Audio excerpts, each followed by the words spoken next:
12. ders. Qalqala ya otbojet. Qalqala diyani sakin harfi mahracına titretmek ya tartırmaktır. Qalqalanın 5 harfi var. Qaf, ta, ba, jim, dal. Ustadlar şu harfleri cem edip otbojet deyip hem aydıptırlar. Qalqala 2 bölük bolýar. Birinci bölük qalqala-y soğra ya kiçik qalqala. İkinci bölük qalqala-y kobra ya ulu qalqala. Qalqala-y soğrada otbojet harfleri aslında sakindir. Misal üçün yec'al. Şu kelimede jim harfi qalqalanın harflarının biridir. Ona göre okuyunla jim harfini bir azıcık mahracına titretmeli. Yine bir misal Zabha. Şu kelimede de bir harfi qalqalanın harflarının biridir.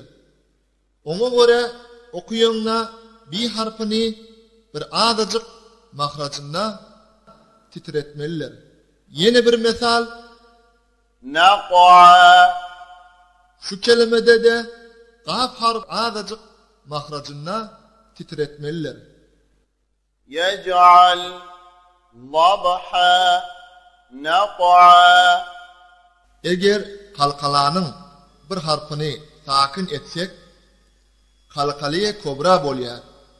Ve okuyamızda şu harfini qawhille mahracını titretmeli. Şu mesallara dikkat edin. Falaqi sakin etyez. Falaq. Khalaqa Khalaq. ahadun Ahad. kesebe. Kasab. Bir kelimeler var. Ahırkı harfi qalqalanın harflarının biri. Ol qalqala harfların üstüne teşdid var. Eğer sakin etcek bolsak, evvel teşdidini belli etmeli, sonra qalqalasını vermeli. Misal için, Watab. şu kelimede evvel teşdidini belli etmeli, sonra bir harfına qalqala vermeli. Yine bir misal, Al-Haqq. şu kelimede de evvel teşdidini belli etmeli, sonra kaf harfini qalqala vermeli. Ve yine de qalqala harfleri teşdidli olsa, her vakt sakin etsek, şonu fetha alamatına meylettiriyaz. Watab. Al-Haqq.